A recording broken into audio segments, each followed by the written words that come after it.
Support for My Corruption, 'Tis of Thee comes from OJ Multivitamins, the perfect blend of nutrients for fight or flight reactions. Take as many as you want for extra effect.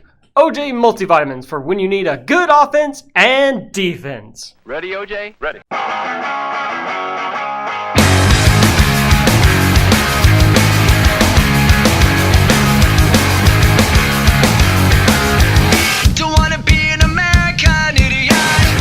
From the Nesbitt building of the UNG Gainesville campus, this is My Corruption, 'Tis of Thee, a podcast covering the disreputable proceedings of common systems within the U.S.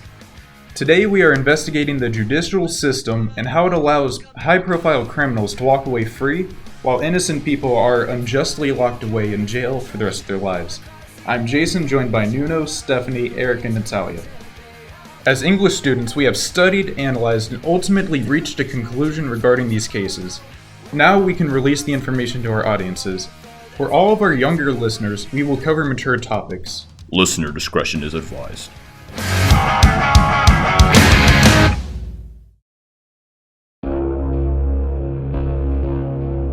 Ever since prehistoric humans discovered agriculture and allowed kinship groups to form societies led by powerful leaders, personal accumulation of wealth has always caused an increase in authority.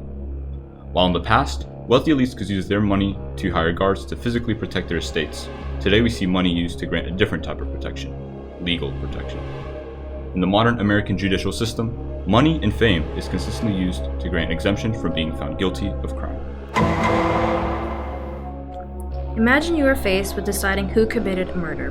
One of the suspects is a minimum wage worker at a supermarket who goes home and plays video games every day, and the other is a world-class athlete who just signed a new baseball contract. Given this information, who do you think did it?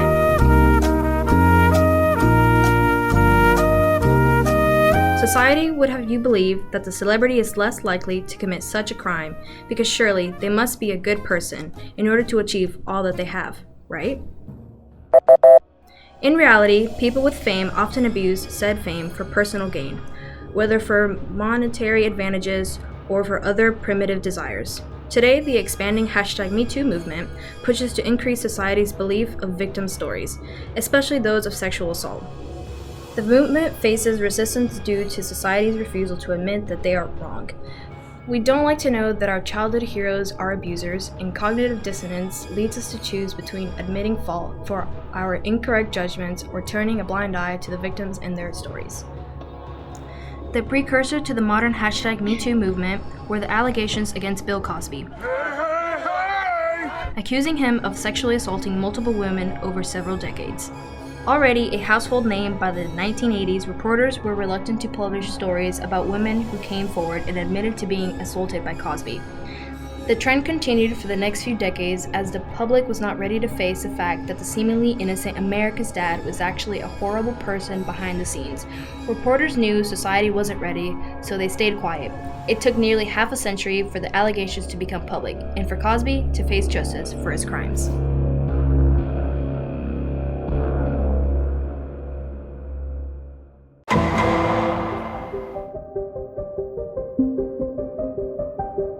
Sometimes victims of wealthy celebrities have a strong support system and are encouraged to formally file a lawsuit.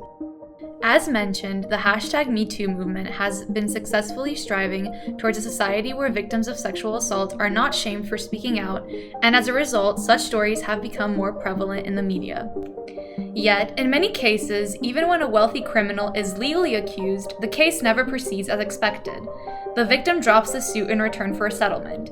This is not surprising. Court cases can be extremely expensive and can bankrupt a victim while they are still involved in it. Wealthy criminals use this to their advantage by providing a monetary incentive to drop the case. For many, the survival-driven instincts of being able to pay rent or to afford food are more important than seeing an abuser locked up. Criminals are therefore able to use money to buy out judicial justice.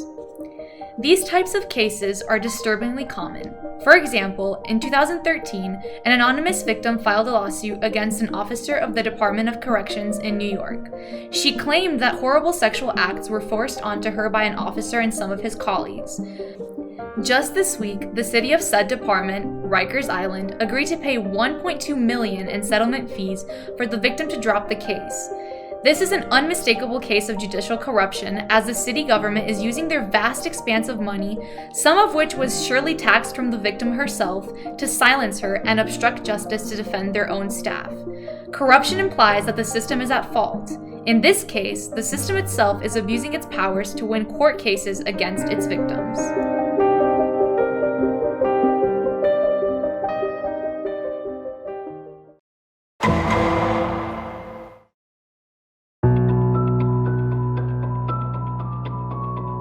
However, not every wealthy person charged with the crime can pay off the right people or institutions to purchase themselves a ticket out of court. Once they are in court, they often will use their wealth to hire the most expensive lawyers at their disposal. Although not always true, more expensive lawyers are generally more competent, and rich criminals use this to their advantage.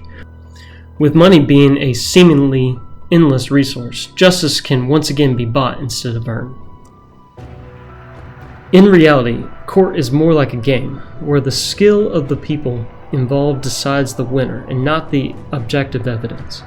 The most infamous example of a court case being decided by an exorbitant amount of money is the trial of the century, where O.J. Simpson hired his dream team of lawyers, Johnnie Cochran, Robert Kardashian, and Robert Shapiro, to buy himself a get-out-of-jail-free card. Yes, I know, we all know the story. Nicole Brown Simpson, Ronald Goldman were found dead. Police found bloody gloves. LAPD chased O.J. in his Bronco. And Johnnie Cochran creating the famous saying, "If it doesn't fit, you must acquit." Even with all the physical evidence and motives stacked against O.J., he was still able to walk away innocent. This was thanks to Cochran, who was a high-powered and high-priced lawyer. He was able to spin the story and the facts in a way that convinced the jury to look past all the blood and rationale. On the opposite side of the spectrum is the case of Adnan Syed. If you're not familiar with Adnan Syed's case, you should check out the Serial podcast. Now with Adnan, unlike O.J.'s case, he had very little physical evidence in his case. Just the testimony of a drug dealer saying that Adnan killed his ex-girlfriend. Cristina Gutierrez, Adnan's public defender for his case, may or may not have botched the case in order to acquire more money in court appeals. As these examples show, even when you have all the physical evidence stacked against you, having money can get you out of jail. However, you don't always need an all-star lawyer team to get out of jail time.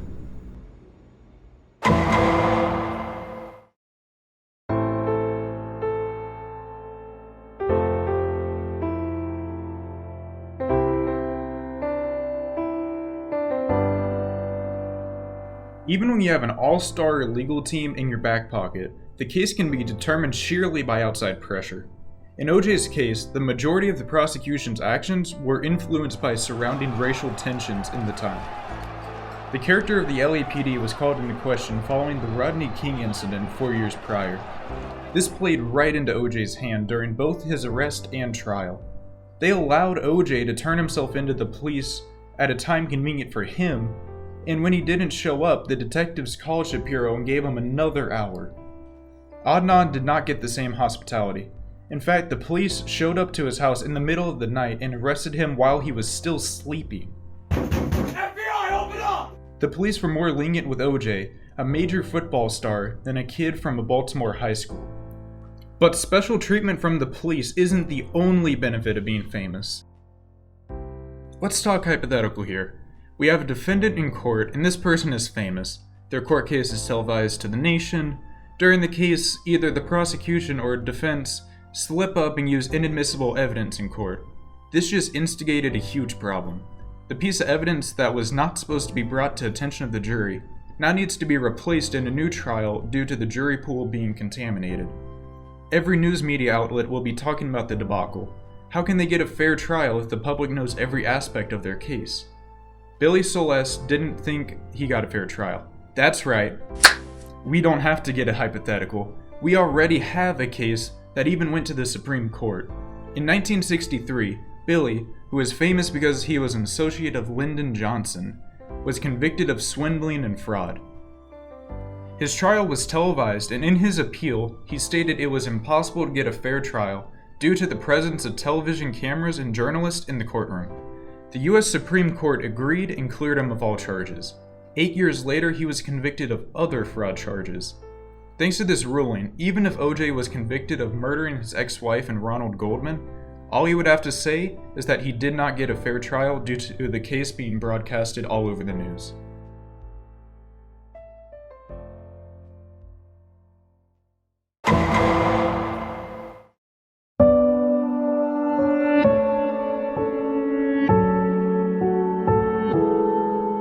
These cases show flagrant errors within our current U.S. legal system. Citizens can easily get away with any crime by being wealthy or famous. Meanwhile, regular citizens are increasingly finding themselves unjustly on the wrong side of verdicts. This problem is complicated, but certain solutions have been suggested. Removing media from the courtroom, capping how much lawyers can charge, and believing victims when they speak up.